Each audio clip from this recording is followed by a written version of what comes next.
Bismillahirrahmanirrahim. Ikhwan akhwati fillah. Assalamualaikum warahmatullahi wabarakatuh. Waalaikumsalam warahmatullahi wabarakatuh. Innal hamdalillah nahmaduhu wa nasta'inuhu wa nastaghfiruhu wa nastahdihi wa na'udzu billahi min syururi anfusina wa min sayyiati a'malina may yahdihillahu fala mudilla lahu wa may yudlil fala hadiyalah. Asyhadu an la ilaha illallah wahdahu la syarika lah wa asyhadu anna Muhammadan abduhu wa rasuluh. Allahumma shalli ala Muhammad wa ala alihi wa ashabihi ajma'in. Amma ba'd. Ikhwati fillah, tibtum wa taba sa'ikum wa mamsyakum wa tabawwa'tum minal jannati manzilah. Pertama-tama marilah kita bersyukur kepada Allah Subhanahu wa taala yang telah mengaruniakan kepada kita berbagai macam kenikmatan, di antaranya kenikmatan iman, kenikmatan Islam dan kenikmatan taufik, sehingga kita dapat beribadah hingga saat ini. Dan sebagaimana yang disampaikan oleh Bapak Kasonto tadi, ya, sekarang kita sudah masuk 10 hari kedua di bulan Ramadan, dan ini adalah merupakan nikmat besar yang Allah karuniakan kepada kita. Ya, banyak orang yang berharap untuk berjumpa dengan bulan Ramadan, tapi ternyata ya, Allah Subhanahu wa taala memanggilnya lebih dahulu sebelum tiba bulan Ramadan. Ya, banyak orang yang ingin berpuasa di bulan Ramadan karena begitu besarnya pahala dari puasa itu, ya, ternyata dia tidak bisa berpuasa karena sakit ataupun karena yang lainnya. Nah, kita sekarang ini masuk ke 10 kedua bulan Ramadan, dan alhamdulillah diberi oleh Allah Subhanahu wa taala kesehatan. Dan ini adalah merupakan nikmat besar kita bisa berpuasa hingga saat ini. Dan masya Allah, ya, kita semuanya memahami bahwa puasa itu adalah ibadah yang sangat Allah cintai. Orang yang berpuasa saat masuk surga, Allah Subhanahu wa taala khususkan masuk dari pintu yang bernama pintu Ar-Rayyan. Ya, kemudian puasa itu adalah merupakan ibadah yang pahalanya tidak terkira, karena Allah menyatakan dalam hadis qudsi, ya, Rasulullah bersabda, Allah berfirman, kullu amali bani adam lahu ila siyam fa innahu li wa ana ajzi bihi. Ya, ketika Allah mengatakan wa ana ajzi bihi, ini menunjukkan pahala puasa begitu besar, dan pahala yang begitu besar itu sangat cepat sampai pada orang yang berpuasa. Maka dengan kenikmatan ini harus kita syukuri, ya, syukur dengan lisan, syukur dengan hati, dan syukur dengan seluruh anggota badan, sehingga nikmat yang ada Allah kekalkan, dan Allah Subhanahu wa taala akan segera memberikan nikmat-nikmat istimewa yang lainnya. Nah, ikhwati fillah, salawat dan salam kita junjungkan kepada Nabi besar Muhammad sallallahu alaihi wasallam yang telah mengentaskan umat manusia dari zaman kegelapan menuju zaman yang penuh dengan cahaya iman dan Islam. Tidak lupa kami ingatkan kepada diri kami dan hadirin semuanya, marilah sama-sama kita perbaiki niat, sama-sama kita perbarui niat, sehingga waktu yang kita belanjakan pada pagi hari ini benar-benar bernilai ibadah di sisi Allah Subhanahu wa taala. Baik, ikhwati fillah, sering kita sampaikan bahwa puasa itu bukan hanya sekedar menahan makan dan minum saja, tapi puasa itu juga menahan dari perkataan dan perbuatan yang keji. Nah, kita juga sering mendengar bahwa ya, puasa itu tidak sedikit di antara yang menjalankan hanya mendapatkan lapar dan dahaga saja. Oleh karenanya di sini ya, kita kembali mengulang, meskipun sudah 10 hari kedua, kita mengulang kembali tentang sunnah-sunnah dalam berpuasa, sehingga puasa kita lebih berkualitas. Terus kemudian nanti ya, saya pribadi tidak akan banyak menyampaikan materi, tetapi nanti kita perlu apa? Punya tanya jawab, dan mudah-mudahan ini lebih apa? Lebih banyak yang bisa kita ambil dari tanya jawab itu. Karena di bulan Ramadan ini selain kita puasa, juga di dalamnya itu adalah apa? Bulan diturunkan Al-Quran. Mungkin nanti bisa juga kita sama-sama kembangkan pada itu. Kemudian puasa juga ada apa? Ada sunnah yang Rasulullah SAW lakukan setiap tahunnya, yaitu apa? Iktikaf. Ya, Rasulullah SAW itu tidak pernah meninggalkan i'tikaf sampai Rasulullah SAW wafat, dan juga ada perkara yang Allah wajibkan di bulan Ramadan ini atau di akhir Ramadan ini, yaitu apa? Tentang zakat fitrah. Nanti kita ulang sedikit tentang ada pada puasa, terus nanti kita lebih apa pada tanya jawab saja tentang hukum hakam pada bulan Ramadan ini. Nah, ikhwati fillah, di antara sunnah puasa yang pernah kita sampaikan, ya, pernah kita belajar bersama adalah yang pertama apa? Sahur, ya. Sahur itu adalah makanan yang penuh berkah. Rasulullah menyatakan tasaharu fa inna fis suhuri barakah. Sahurlah kalian, sesungguhnya dalam sahur itu terdapat berkah. Dalam hadis yang lain Rasulullah menyatakan alaikum bihadzal gida mubarak. Hendaklah kalian mengambil makanan yang penuh dengan berkah ini. Nah, keberkahan ya, keberkahan apa? Sahur itu kita rasakan. Berkahnya sahur itu kita rasakan ketika kita ya, di pagi hari, di siang hari, sampai di sore hari. Orang yang mengambil sahur, dia akan semangat di dalam berpuasa. Dia akan semangat dalam beramal soleh ketika berpuasa. Yunashid al-amal, dia akan memberikan kita semangat, ya. Dan selain itu memberikan kekuatan bagi kita saat berpuasa. Loh, kok bersahur kok memberikan kita semangat dalam bekerja? Itu bagaimana? Iya. Coba kalau kita lihat itu orang-orang yang tidak sahur, atau kadang kita ketika tidak sahur, habis subuh itu mau beraktivitas, ya nggak semangat ketika kita sahur. Ayo Bu, kita ke masjid, ayo kita baca Quran Bi, ayo sama Mi kita sebentar, tadi saya nggak sahur, kan gitu kan? Ya. Kemudian apa? Duhur gitu, ini kok nggak seperti biasanya duhur ke masjid, ini kok nggak masuk? Iya, tadi saya pagi nggak sahur. Ya gitu kan? Jadi sahur jadi alasan gitu kan? Nggak sahur jadi alasan, padahal ya tadi itu. Ya, gitu. Kalau orang yang sahur, insya Allah, ya, semangat dalam beramal saleh. Selain itu juga diberi kekuatan saat berpuasa. Nah, sahur ini sunnahnya dilakukan di akhir waktu. Sekarang kalau kita melihat Wonogiri itu adzan subuh lebih kurang jam 4:24, lebih kurang seperti itu. Maka kalau kita mengambil hadis, seorang sahabat mengatakan tahsaharna ma'a Rasulillah. Kami bersahur bersama Rasulullah SAW. Summa kumna ila salah. Kemudian kami melanjutkan sholat.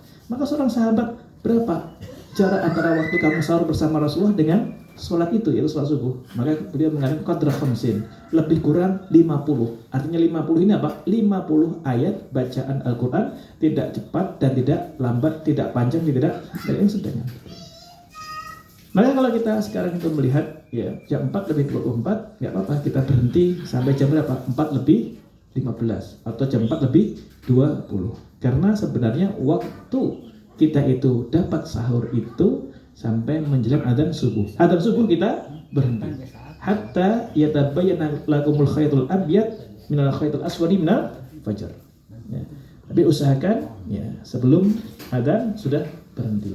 Jam 4:20 itu, jam 4:04 sudah berhenti. Khawatir nanti kalau kita biasa masih makan jam 4:15, 4:20 gitu kan.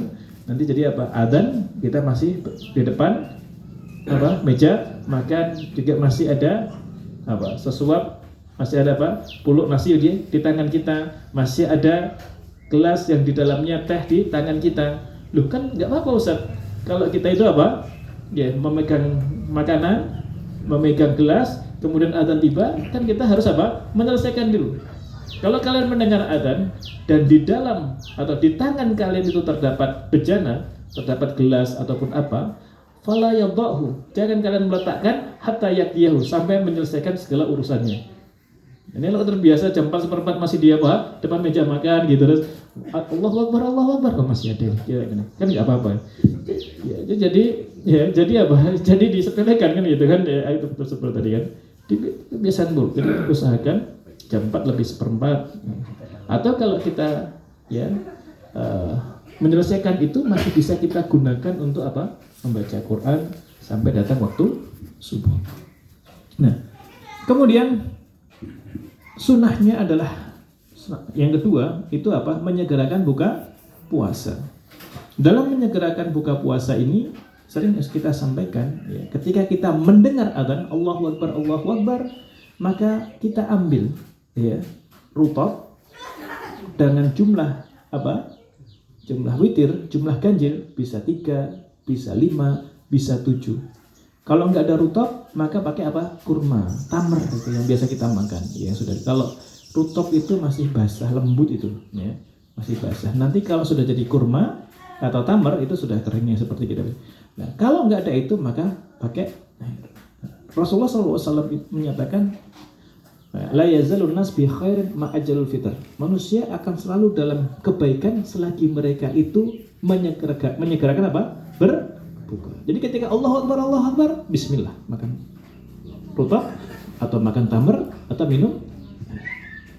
Setelah itu takjil selesai baru berdoa dan memperbanyak doa. Jangan berdoa dulu, Allahu Akbar, banyak apa? Ayo anak-anak kita berdoa dulu, gitu kan. Jangan.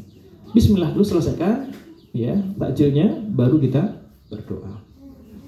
Nah, kemudian sunnah selanjutnya adalah memperbanyak doa. Ketika berpuasa kita dianjurkan untuk memperbanyak doa. Di antara doa golongan hamba Allah yang beriman yang tidak ditolak oleh Allah itu adalah as-saim hatta yuftir. Orang yang berpuasa sampai dia berbuka. Maka kalau ingin mendapatkan kebaikan dunia dan akhirat, punya hajat yang ingin dicapai, maka perbanyak doa ketika bulan Ramadan, ketika kita berpuasa. Bukan hanya ketika bulan Ramadan, tetapi saat kita berpuasa. Apalagi ini adalah bulan Ramadan, Masya Allah. Pagi tadi, ya, sampai duhur banyak doa. Nah, apa saja yang ingin mendapatkan keturunan yang soleh dan soleha, berdoa. Yang ingin mendapat mantu yang soleh dan soleha, berdoa. Dan selanjutnya, untuk mendapatkan kelapangan rezeki, berdoa. Untuk mendapatkan kebaikan akhirat, berdoa. Sampai nanti berbuka. Bahkan di dalam hadis secara spesifik Rasulullah mengatakan, innalis-sa'im inda fitrihi da'watun maturaddu. Orang yang berpuasa saat dia itu berbuka memiliki doa yang tidak akan ditolak oleh Allah. Maka nanti jangan terlalaikan, dilalaikan dengan nikmatnya hidangan buka di depan kita. Setelah bismillah, makan dan sebagainya, takjil, baru kita berdoa, perbanyak doa. Ya, perbanyak doa. Ya Allah, mudah-mudahan tahun depan kami bisa umroh bersama dengan Pak Kastanto, dengan Ustadz Adi, gitu ya. Tadi saya ngobrol dengan Pak Kastanto, insya Allah nanti Oktober itu sudah sekitar 35 yang akan berangkat bersama kita. Ya, bersama kami sekitar 35 orang. Nanti ternyata yang 5 dari Uriantor. Siapa contoh kan seperti itu kan, karena kemarin saya dapat informasi 5 orang yang ingin ikut arisan umroh dengan mitra usaha mandiri. Terus kemudian, ya selanjutnya selain memperbanyak doa adalah apa? Al-jud. Memperbanyak sedekah. Ya, memperbanyak sedekah saat kita berpuasa, memperbanyak sedekah saat kita berada di bulan Ramadan. Karena Rasulullah SAW ajwadun nas, wa kana ajwadu ma yakunu fi Ramadan. Rasulullah itu adalah orang yang paling dermawan, dan kedermawan Rasulullah SAW lebih nampak lagi ketika Ramadan tiba. Selain itu juga kita memperbanyak membaca Al-Quran. Ramadan adalah merupakan bulan Al-Quran. Allah menurunkan Al-Quran di bulan Ramadan. Syahrul Ramadan alladzi unzila fil Quran hudal linnasi wa bayyinatin minal huda wal furqan. Faman syahida minkum asy-syahra falyasumhu. Ya, syahrul Ramadan alladzi unzila fil Quran. Ini bulan diturunkan Al-Quran. Maka kita harus meningkatkan interaksi Quran dengan Quran di bulan Ramadan. Kalau orang-orang terdahulu meningkatkan interaksi dengan Al-Quran itu semenjak bulan Sya'ban. Ya, oleh karenanya orang-orang terdahulu mengatakan Sya'ban atau Sya'banu syahrul Qur'an. Bulan Sya'ban itu adalah bulannya para membaca Al-Quran. Maka tidak heran ya ketika mereka bertemu dengan Ramadan setiap hari bisa khatam, karena di bulan Sya'ban itu sudah meningkat apa? Interaksi dengan Qur'annya, bacaannya, kualitasnya meningkat. Saya ngomong sama istri ketika itu, saya itu ya apa, Masya Allah ya, para ulama terdahulu sehari bisa seperti itu. Apa masih kita temukan orang-orang seperti di saat ini gitu. Hari Kamis tanggal 1 Ramadan ya, itu Pondok Ar-Raihan kami liburkan. Saya menyampaikan kepada bidang akademik. Tanggal 1 Ramadan tolonglah diliburkan. Dan kegiatan anak-anak fokus pada qiraatul Quran. Ya. Maka pagi itu mereka sudah memulai untuk membaca Al-Quran. Baik itu sebelum sahur, kemudian setelah subuh, setelah sahur itu sampai tanggal 1 Ramadan mereka membaca Al-Quran mulai, kemudian pada asar jam 4 lebih seperempat. Karena kalau saya jam adzan asar itu di masjid ya, kemudian setelah selesai dan sebagainya kegiatan jam 4 lebih seperempat saya pulang, atau jam 4 saya pulang, jam 4 lebih seperempat saya pulang ke asrama putri. Saya kumpulkan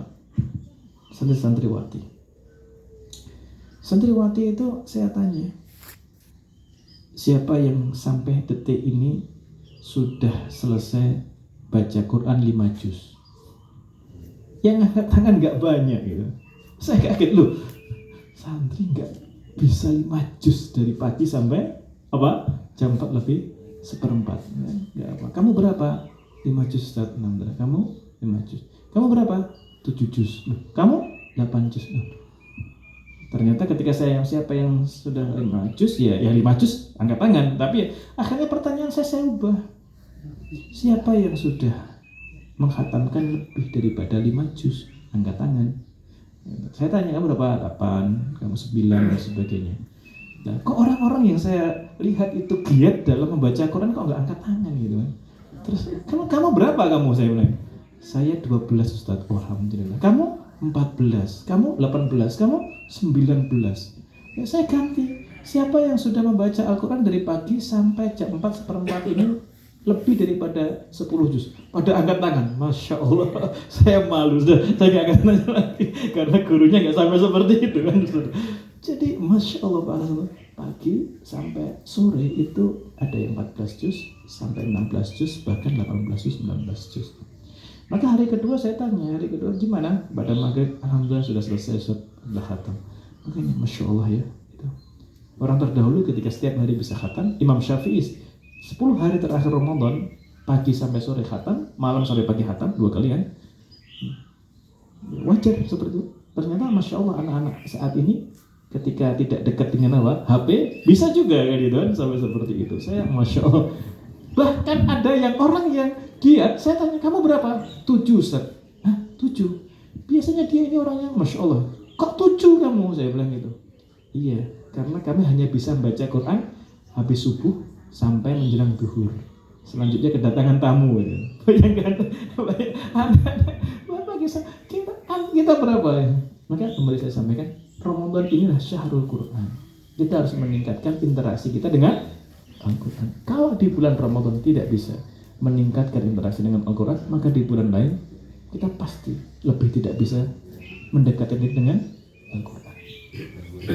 Nah, selain itu juga Ramadan ini adalah merupakan, atau di antara sunnahnya itu adalah apa? I'tikaf.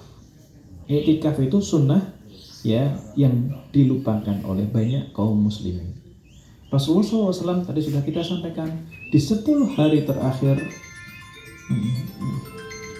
ya, di 10 hari terakhir Ramadan baginda selalu i'tikaf selama 10 hari, kecuali di tahun Rasulullah wafat. Rasulullah itu i'tikaf 20 hari. Dalam sebuah hadis disebutkan, apabila 10 hari Ramadan tiba atau 10 hari terakhir Ramadan tiba, Rasulullah SAW mengikat tali pinggangnya, kemudian menghidupkan malam-malam 10 terakhir Ramadan, dan menghidupkan atau mengajak keluarganya untuk menghidupkan malam itu.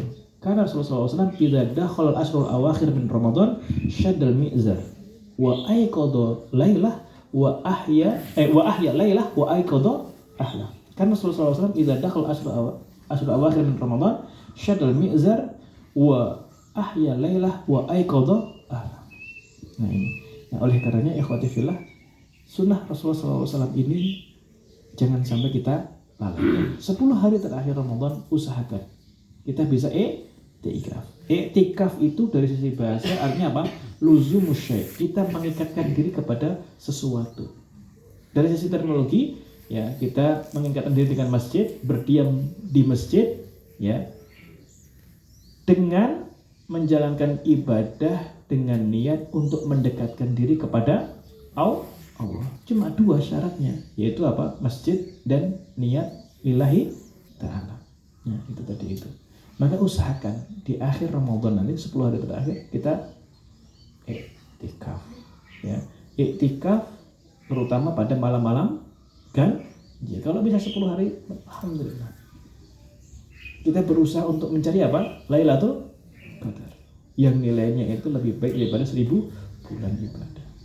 Pernah kami terangkan tafsir inna anzalnahu fi Lailatul Qadar. Wa ma adraka ma Lailatul Qadar. Lailatul Qadri khairum min alfi syahr. Ketika itu Rasulullah SAW di hadapan para sahabat menerangkan, menceritakan salah seorang hamba soleh dari Bani Israel yang hidupnya digunakan untuk berjuang di jalan Allah pagi sampai sore, malam sampai pagi digunakan untuk beribadah kepada Allah. Dan itu dilakukan lebih kurang selama 1000 bulan. Maka para sahabat kagum dengan apa yang dilakukan oleh salah satu di antara hamba Allah dari Bani Israel yang soleh tadi. Maka ketika para sahabat takjub itu, Allah menurunkan dari inna anzalnahu fi Lailatul Qadar. Kama adraka ma Lailatul Qadar. Lailatul Qadri khairum min alfi syahr. Jadi orang yang beribadah di malam Lailatul Qadar dari umat Nabi Muhammad, maka nilainya lebih baik daripada 1000 bulan kebaikan yang dilakukan oleh hamba soleh dari Bani Israel tadi. Maka bayangkan, umur kita ya tidak panjang. Umat Nabi Muhammad umurnya nggak panjang, ya kan? Kita bayangkan saat umur kita tidak panjang di padang mahsyar, di waktu kita dimintai pertanggungjawaban atas apa yang kita lakukan di dunia. Ya, ternyata timbangan kebaikan kita itu kuat, lebih berat. Dan ternyata yang memberatkan itu adalah satu amal, dan itu adalah kita lakukan di malam Lailatul. Satu amal saja bisa menguatkan, bisa memberatkan timbangan kebaikan kita. Apalagi kalau 2 kali, apalagi kalau 3 kali. Masya Allah. Ya. Oleh karena ya, ikhwati fillah, ini diantara sunnah-sunnah, ya, adab-adab saat kita berpuasa di bulan Ramadan. Ini sebagai pembuka saja. Nanti kita lebih perluas dengan tanya jawab, baik itu tentang puasa di bulan Ramadan atau i'tikaf atau juga zakat fitrah, ya, apalagi di bulan Ramadan ini, ya, tentang Lailatul Qadar nanti kita perluas dengan sesi tanya jawab saja, Pak Kasanto, ya. Saya kira itu, karena kalau kita hanya fokus pada puasa sudah. Kalau nanti kita fokus pada i'tikaf, masih banyak ibadah yang perlu kita lakukan di bulan Ramadan ini. Jadi kita perluas pada tanya jawab. Aku lu qouli hadza, assalamualaikum warahmatullahi wabarakatuh. Langsung aja dibuka aja. Tapi dikaitkan dengan apa itu sunnah dalam Ramadan itu salah satunya adalah i'tikaf. Yang jadi ini ya, saat ini kan kita Bapak Ibu dan semuanya itu hampir saat-saat menjelang 10 terakhir itu ya. Ini hampir sebagian besar kita itu masih kerja di kantor gitu ya. Padahal yang pengen kita lakukan itu sehari semalam gitu di masjid, kemudian seperti Rasulullah lah. Apakah bagaimana dengan mensikapi ini? Bisakah hanya mungkin kita punya niat setelah taraweh gitu ya, pulang sebentar kemudian kembali lagi sampai mungkin sahurnya di rumah, karena di masjid juga nggak ada ini ya, atau fasilitas untuk ini, itu gimana? Dengan seperti itu gimana? Baik. Masya Allah, barakallahu fikum. Jadi kalau kita melihat sunnah Rasulullah dalam i'tikaf, memang Rasulullah SAW itu i'tikaf itu masuk, ya, itu ketika sebelum matahari tenggelam di malam 21. Jadi di hari berapa? 20 itu, ya, sebelum masuk malam 21, ya, Rasulullah telah masuk ke tempat i'tikafnya. Ya. Kemudian kapan Rasulullah keluar itu setelah sholat Idul Fitri. Ya, setelah Idul Fitri. Jadi masuknya sebelum matahari tenggelam, malam 21, jadi di tanggal 20 Ramadan itu sudah masuk. Kemudian baginda keluar itu setelah apa? Setelah sholat Idul Fitri. Ini yang Rasulullah lakukan seperti itu. Bahkan kalau kita melihat, Masya Allah ya, Rasulullah SAW untuk ya keperluan yang itu pun juga ya, sisir rambut itu kan seperti itu. Kita bisa melihat hadisnya itu. Beliau meminta Aisyah untuk membantu terkait dengan menyisir rambut itu. Nah ini yang Rasulullah lakukan. Dan Rasulullah itu sebenarnya menekankan kepada umatnya untuk mengejar Lailatul Qadar. Dan itu ya bisa dikejar dengan cara salah satunya dengan i'tikaf. I'tikaf itu salah satu di antara apa tujuannya untuk mengejar Lailatul Qadar tadi itu. Nah sekarang kalau kita memiliki amanah mengajar di sebuah lembaga pendidikan, atau kita bekerja di salah satu lembaga keuangan ataupun lembaga-lembaga yang lainnya, yang kita belum mendapatkan apa ya, tadi belum mendapatkan izin atau belum libur ketika 10 hari terakhir bulan Ramadan, tidak mengapa ya, kita i'tikaf hanya di malam ya bulan Ramadan tadi, di malam saat bulan Ramadan 10 hari terakhir malamnya kita nggak apa-apa, karena i'tikaf itu adalah luzum syai', kita mengikatkan diri terhadap sesuatu dalam sisi terpilih syar'i, apa kita berdiam di masjid untuk menjalankan ibadah dengan niat lillahi ta'ala, mendekatkan diri kepada Allah Subhanahu wa ta'ala. Dan dalam mazhab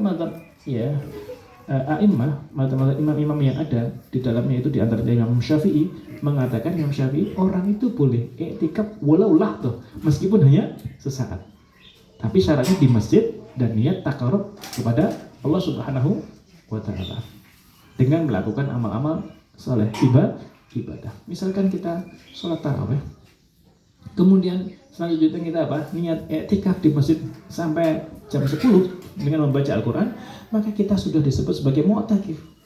Ya, ketika di masjid itu ada daras, ada seorang ustadz menyampaikan tentang tafsir ataupun hadis setelah tarawih, kemudian kita niat i'tikaf, itu juga kita menjadi mu'takif.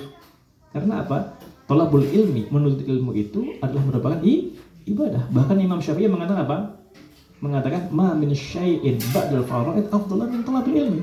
Tidak ada sesuatu setelah apa yang Allah wajibkan kepada hambanya yang lebih baik daripada menuntut ilmu. Jadi kalau pada isya, pada tarawih ada darsul ilmi, tafsir ataupun hadis ataupun fikih, kita niat mendengar apa i'tikaf, mendengarkan apa yang disampaikan oleh seorang ustadz lillahi ta'ala, itu sudah disebut sebagai meskipun nanti jam 10 atau jam 11 kita.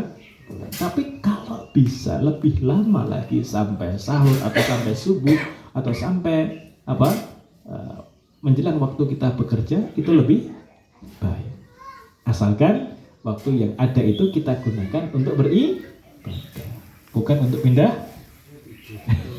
Jadi di masjid i'tikaf itu ya bukan hanya membaca Al-Quran, banyak hal yang bisa kita lakukan saat i'tikaf itu. Bisa membaca Al-Quran, bisa tasbih, tahmid, takbir, dan tahlil, bisa apalagi qiyamul lail, ya sholat, memperbanyak sholat, kemudian kita membaca kitab. Jadi kalau kita mulai capek membaca Quran misalkan, ganti istirahat sebentar, membaca yang lainnya, atau tasbih, tahmid, dan takbir, atau sholat.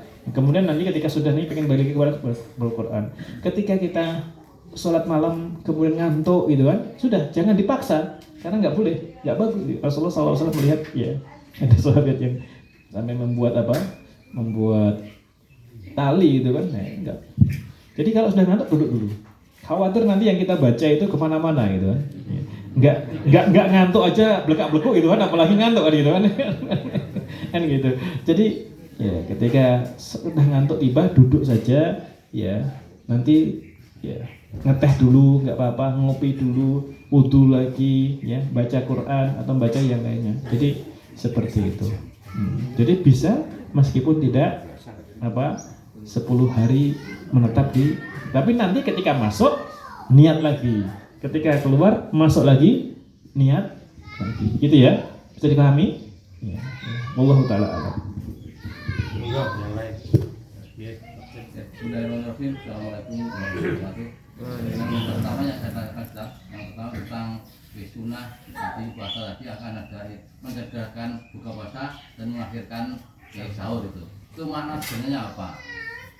Mana yang mendalam apa? Yang kedua tentang tanda-tanda orang mendapatkan Lailatul Qadar. Itu selama itu ada tidak tanda-tanda yang khusus untuk orang yang mendapatkan Lailatul Qadar.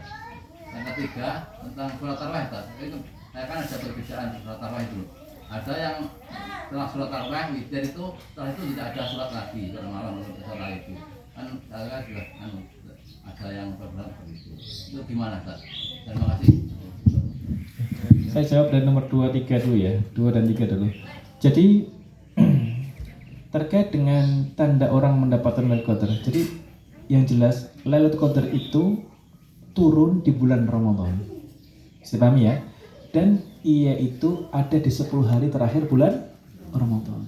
Dan ia ada di salah satu malam ganjil di 10 hari terakhir bulan Ramadan tersebut. Jadi jelas Rasulullah itu memberikan secara spesifik seperti itu. Jadi Masya Allah ya, ini rahmat yang sangat luar biasa yang Allah berikan kepada kita itu. Jadi sudah diberi secara detail di bulan Ramadan 10 hari terakhir dan malam. Maka kita berusaha untuk mengejar itu.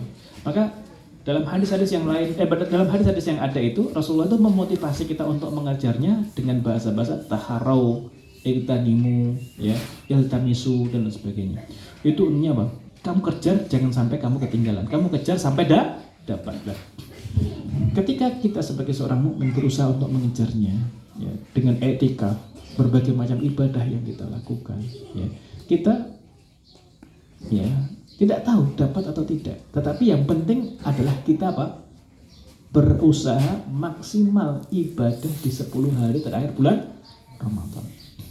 Jangan sibuk dengan mempersiapkan diri bertemu dengan Idul Fitri. Ibadah sebanyak mungkin 10 hari terakhir bulan Ramadan itu kita benar-benar berada di tengah lautan. Ya, sumber daya alam itu ada di tengah lautan tadi. Jangan kalian ya ketiduran di situ. Jadi benar-benar ketika kita sudah maksimal seperti itu, ya, Allah itu melihat usaha kita tadi itu. Ya, tidak ada yang mengetahui kita dapat Lailatul Qadar atau tidak. Tetapi ya, tidak ada orang yang bisa memastikan kamu dapat, saya dapat, ini nggak dapat, nggak bisa. Kayak seperti orang yang melakukan haji ataupun umrah. Haji mabrur, umrah makbulah itu nggak ada yang tahu. Ya, karena itu adalah ya rahasia Allah Subhanahu wa Ta'ala. Hanya saja para ulama mengatakan indikasi tanda-tanda orang itu mendapatkan Lailatul Qadar, mendapatkan haji yang mabrur, mendapatkan umrah yang makbulah, itu adalah kualitas hidupnya setelah Ramadan, setelah haji, setelah umrah itu lebih baik. Orang itu kehidupannya semakin baik ya dari hari ke hari setelah Ramadan, setelah haji, setelah umrah itu seperti itu. Ya. Kalau ternyata setelah Ramadan ya masih berat melangkahkan kaki ke masjid, Ramadan semangat banget ke masjid gitu kan. Ya tarawihnya apalagi kan, karena memang tarawih ada jaburannya kan gitu kan. Ada apa lagi ya. Semangat banget. Tapi setelah Ramadan berat kita menjalankan kaki ke masjid. Ramadan bisa membaca Al-Quran, tapi setelah Ramadan ketika Ramadan bisa bersedekah ya, di luar Ramadan tidak bisa. Nah ini kita harus banyak istighfar kepada Allah Subhanahu wa Ta'ala. Kita berdoa dan berdoa semoga amal kita diterima oleh Allah. Kita khawatir ya niat kita amal soleh itu lain gitu. Nah, jadi tandanya itu bukan tandanya, tapi ya itu tanda-tanda orang yang menurut para ulama kualitas hidupnya setelah Ramadan meningkat lebih baik. Nah itu. Kemudian yang kedua, pertanyaan yang ketiga tentang apa? Sholat taraweh. Sholat taraweh dan bagaimana setelah sholat taraweh tadi seperti itu kan? Ya, sholat taraweh yang sering kita lakukan 8 rakaat 3 rakaat atau 20 rakaat 3 rakaat, bisa 11 rakaat, bisa 23 rakaat. Nah, yang perlu kita perhatikan bahwa kita berusaha menyelesaikan sholat taraweh itu bersama imam di masjid. Di masjid bersama imam sholat taraweh, kemudian juga sholat witir. Inna rajula la yusolli ma'al imam hatta yansarifa. Inna rajula la yusolli hatta yansarifa al-imam husibalahu lail kullah ya. Husibalahu qiyamul lailah. Inna rajula la yusolli ya hatta yansarifal imam husibalahu qiyamul lailah. Seseorang ketika sholat taraweh bersama imam sampai imam itu selesai pergi, maka dia mendapatkan pahala 1 malam penuh qiyam tadi itu. Maka pertama yang harus kita lakukan ketika kita sholat tarawih berjamaah di masjid dan kita selesaikan bersama imam. Jangan ngomong, wah saya 4 rakaat di sini, saya lanjutkan 4 rakaat di rumah, atau saya langsung kemudian tarawih di rumah, karena di rumah merasa lebih khusyuk. Itu modus saja itu. Jadi selesaikan dulu di situ. Karena di rumah tadi kolaknya belum selesai kan gitu kan. Kemudian es buahnya juga masih. Selesaikan dengan imam baru nanti pulang. Kalau mau menambah selanjutnya silahkan. Di rumah nanti dilanjutkan ya sholat sunnah ya sholat malam, baik itu sholat tahajud ataupun sholat yang lainnya. Hana hati-hati nak, jatuh kamu nanti nak. Jangan gitu kakinya. Nah, terus yang perlu diperhatikan ya, yang tidak diperbolehkan itu di malam Ramadan itu adalah 2 kali atau bulan malam Ramadan ataupun di malam-malam yang lainnya itu adalah 2 kali witir. Kalau setelah sholat witir kita mau memperbanyak sholat sunnah yang lainnya, itu boleh tidak? Nggak ada masalah. Tapi jangan ditutup dengan witir lagi. Ya, itu ya. Maka nanti kalau kita sholat di masjid itu 8 rakaat plus 3 rakaat atau 20 rakaat plus 3 rakaat, mau perbanyak lagi sholat di rumah ya silahkan. Tapi tidak perlu witir lagi. Itu aja. Ya. Para orang-orang soleh terdahulu itu ada yang 36 rakaat, ada yang 40 rakaat, dan ada yang lebih daripada itu. Enggak ada masalah. Ya. Perbedaan jumlah rakaat itu tetap menjadikan hati mereka satu gitu.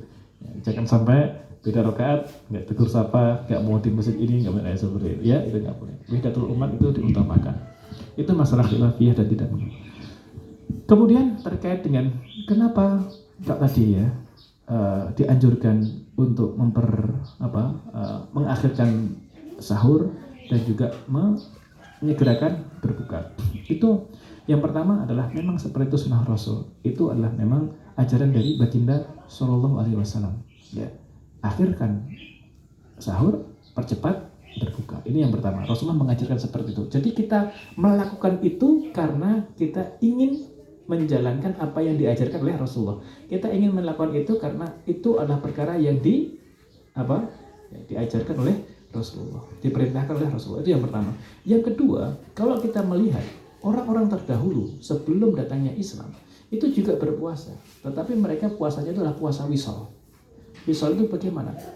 Malam makan, ya, itu sebagai sahur dan itu sebagai buka juga. Jadi bisa dipahami ya, malam buka dan itu sahur juga, nanti datang ke situ lagi.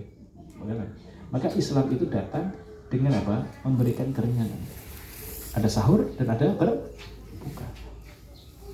Dan Islam datang juga melarang puasa wisol seperti tadi itu.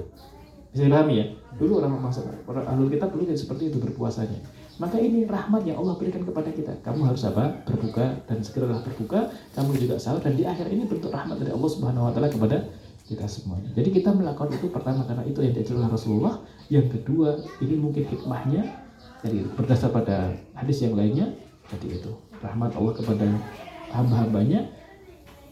Dilarang puasa wisal, ya, kemudian ada apa tadi? Ada sahur dan ada berbuka. Bisa dipahami ya? Dulu di zaman dulu tidak ada yang namanya sahur dan berbuka. Sahur berbuka satu waktu itu namanya puasa wisal.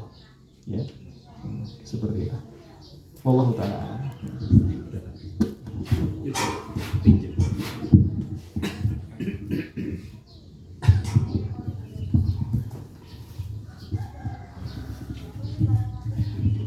Assalamualaikum warahmatullahi wabarakatuh.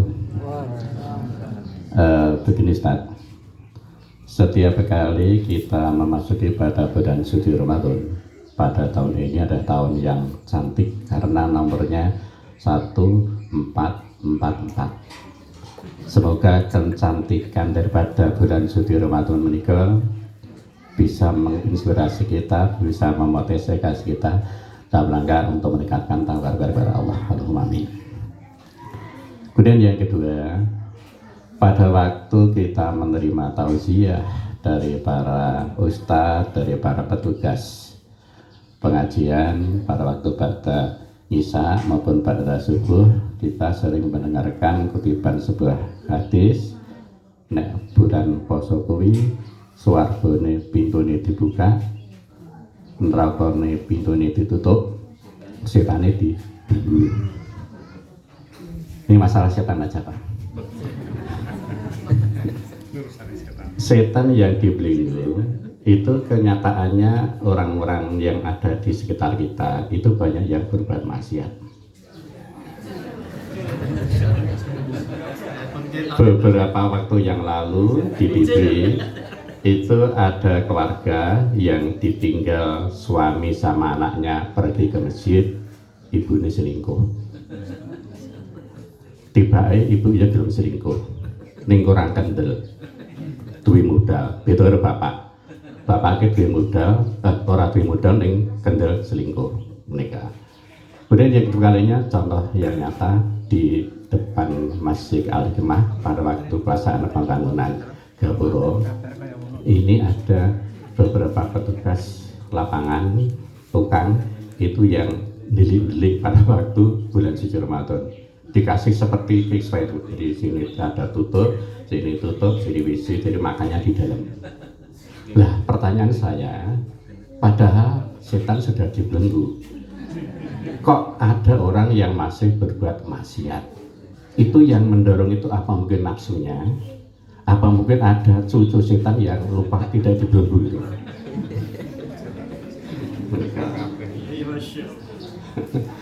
Kemudian yang lainnya itu juga banyak ibu-ibu yang marah-marah tanpa sebab. Pada yang banting kanan, banting kiri, banting setir sebagainya. Sehingga tanpa sebab menyebabkan orang itu marah. Lah, kemarahan daripada ibu atau mungkin bapak-bapak, ada orang yang berbuat banyak yang maksiat, itu kira-kira faktor apa yang menyebabkan padahal setan tadi sudah dibelenggu? Satu, ruwet Pak. Kira-kira punya orang itu Assalamualaikum warahmatullahi wabarakatuh.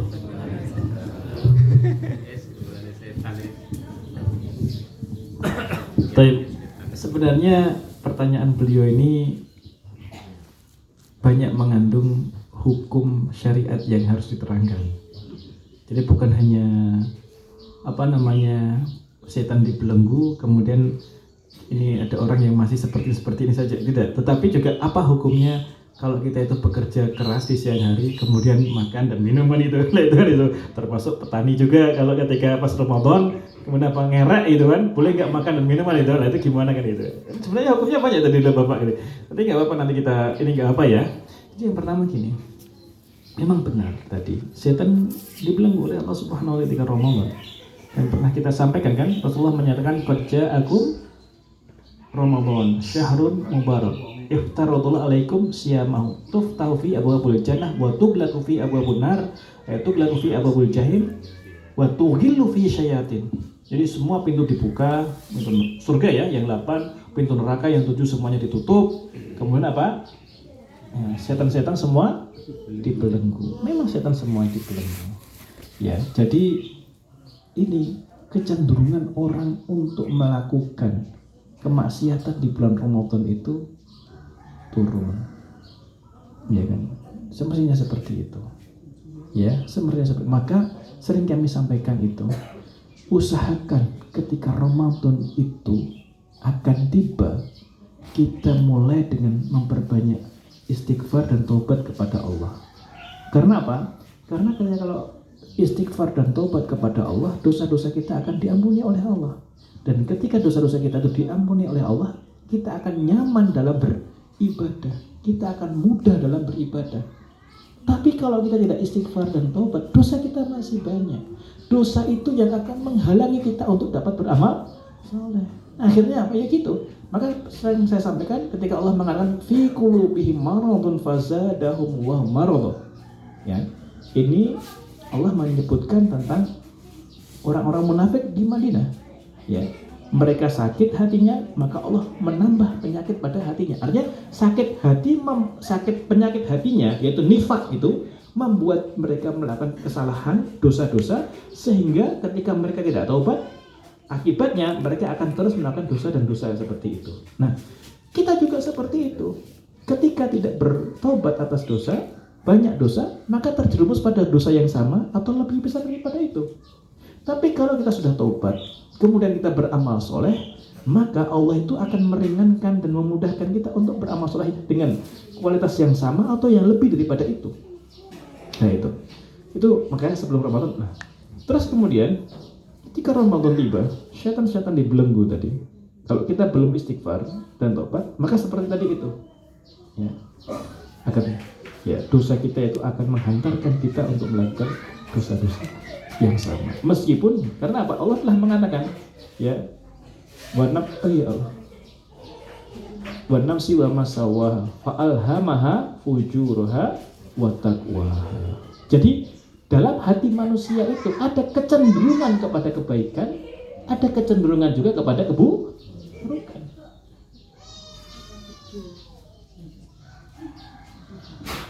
Maka kalau kita tidak tadi itu, maka kita akan tadi Ramadan tiba, ya sudah, syaitan itulah cerminan diri kita yang sebenarnya itu seperti itu.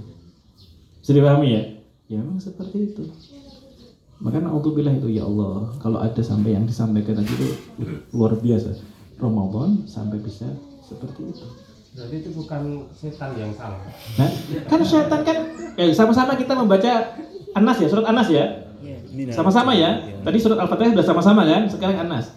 A'udzubillahi minasyaitonirrajim. Bismillahirrahmanirrahim. Qul a'udzu birabbin nas, malikin nas, ilahin nas, min syarril waswasil khannas, alladzi yuwaswisu fi sudurin nas minal jinnati. Yang menggoda hati kita itu ya setan dan manusia juga ya. Manusia juga ada yang bersifat sama dengan setan. Fujurnya ya yang lebih banyak pada dirinya. Keburukan-keburukan itu lebih banyak pada dirinya.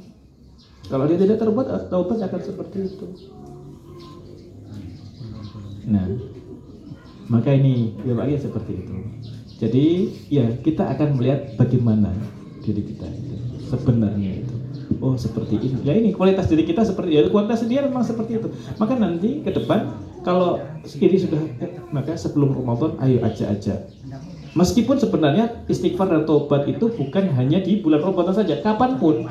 Tetapi tolong istighfar dan tobat itu juga diberikan perhatian yang lebih saat menjelang Ramadan tiba, supaya kita tadi itu. Nah ini yang pertama tadi ya itulah memang seperti itu cerminan. Kemudian yang kedua terkait dengan tadi kan orang berpuasa tapi makan. Ini masya Allah, ini luar biasa akhirnya. Rasulullah mengatakan man aftoro man aftoro min Ramadan fi ghairi atau bi ghairi illatin wala maradin lam yakdihi sawmad dahri wa insomah. Kama Rasulullah, orang yang membatalkan puasa tanpa ada sebab, ya, tanpa ilah, ya, sebab atau bukan juga karena bukan dia sakit, fi ghairi illatin wala maradin, bukan ada sebab tertentu atau bukan karena dia sakit, maka dia tidak bisa menggantikannya meskipun dia puasa 1 tahun penuh, meskipun dia lakukan tidak bisa menggantikan 1 hari saja kita. Ini luar biasa, ya. Ramadan ini masya Allah, puasa di dalamnya itu ini rukun Islam, rukun Islam yang dengannya Islam itu ada dibangun. Nah kalau umat Islam sudah meninggalkan itu bangunan, kalau tidak ada fondasinya gimana? Maka jangan dianggap remeh orang yang meninggalkan puasa Ramadan. Enggak apa-apa dia meninggalkan puasa Ramadan, tapi dia sedekahnya luar biasa, menolong sesama muslim, ya masya Allah kan gitu kan. Tapi dia selalu puasa, selalu ke masjid, tapi jarang apa? Memberi bantuan. Kan belum tentu dia ketika berpuasa dan sebagainya itu apa? Tidak menolong, tidak membantu. Bisa jadi dia itu apa? Menjaga sedekahnya supaya tangan kirinya supaya kalau bisa nggak tahu gitu kan, apalagi tetangganya kan gitu kan. Jadi jangan sampai jangan seperti itu. Jadi kembali kami sampaikan ya bahwa meninggalkan puasa 1 hari di bulan Ramadan itu ngeri sekali. Termasuk tadi karena kerja juga, ya karena kerja. tidak bisa diganti meskipun dia apa? Puasa 1 tahun. Berbeda kalau karena sakit, karena safar atau karena itu lain. Kalau ada rukhsah atau sebab yang keringan dalam Islam itu lain hukumnya. Tapi kalau enggak ya itu tadi itu. Nah, oleh karena itu ya ini bukan masalah setannya yang masih ada yang lepas itu, atau mungkin setannya tapi cucu-cucunya tidak tidak. Ya memang karena lemahnya iman tadi itu. Lemahnya iman. Ya. Karena juga maka ini harus dikuatkan imannya dengan apa? Al-fahmu, diberikan ilmu, pemahaman tentang Islam. Ya. Ini sebenarnya Pak, apa hukumnya orang yang makan di siang hari ketika bulan Ramadan? Hukumnya itu Bapak mengajak dia untuk kajian di sini. Itu ya gitu ya. Bapak pegang tangannya, jewer, cangking dia ke sini sama-sama ngaji. Gitu ya? Ya, gitu. Nah, seperti itu. Enggak boleh. Nah, jadi gitu ya. Jadi sama kerja di siang hari, ngerek di siang hari, usahakan tetap puasa. Ya. Wallahu taala alam. Oke, mangga Bu kasih wonten. Ya, mangga Bu. Waalaikumsalam.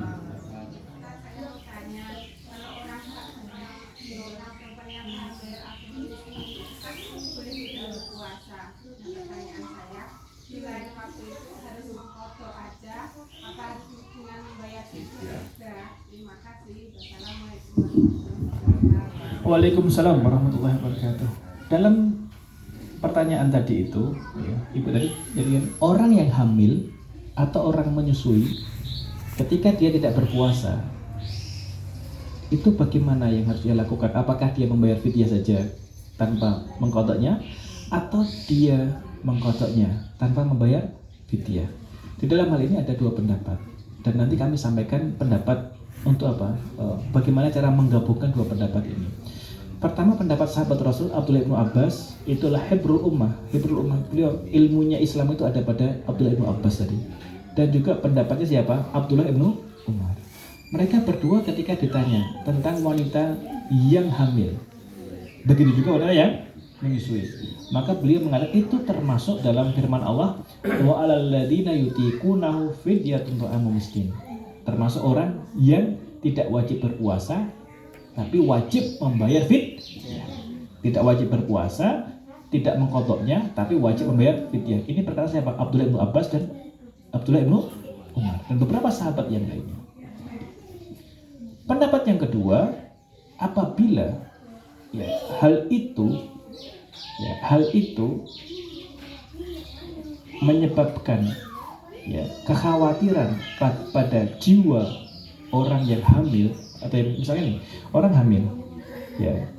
yang hamil ketika dia berpuasa khawatir nanti membahayakan kesehatan dirinya, maka di dalam hal ini dia itu tidak berpuasa tapi mengkodoknya. Bisa dipahami? Ya. Tapi kalau ini membahayakan janinnya, maka khawatir akan membahayakan janinnya, maka dia itu harus mengkodok dan juga membayar fidyah. Bisa dipahami? Ini pendapat yang kedua. Nah, ulama ada yang menggabungkan dua pendapat ini. Bagaimana? Kalau seorang ibu jarak kehamilannya itu berdekatan, hamil saat ini, kemudian setelah Syawal lahir, terus apa? Disusui, baru disusui sekian bulan, hampir 1 tahun itu isi lagi. Bisa dipahami? Iya kan? Bisa lagi.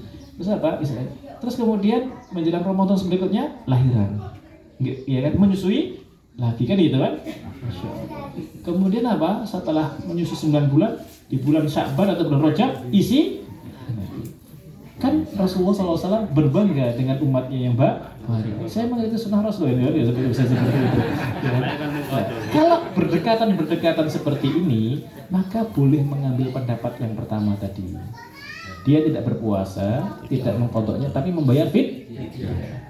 Tapi kalau berpuasanya itu kayak apa? Ketika dia itu dalam kondisi hamil tidak berpuasa, kemudian melahirkan, kemudian tidak berpuasa kan setelah 6 bulan 7 bulan, ya itu dia tidak isi dan sebagainya, dia masih bisa untuk apa? Mengkodoknya. Maka mengambil pendapat yang kedua tadi. Bisa dipahami ya? Nah ini Islam itu mudah, tapi jangan dimudah-mudahkan. Masya Allah, luar biasa agama yang penuh dengan rahmat ini.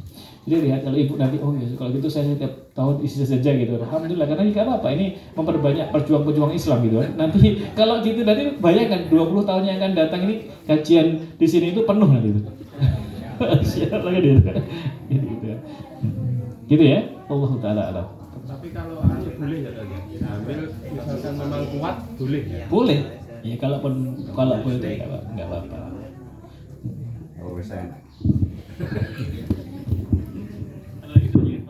Moga masih. Sampun. Zakat fitrah tidak ada. Etika lagi ada. Terima kasih atas isian yang sudah disampaikan oleh Ustaz Gunawan Sati Adi. Perlu kami sampaikan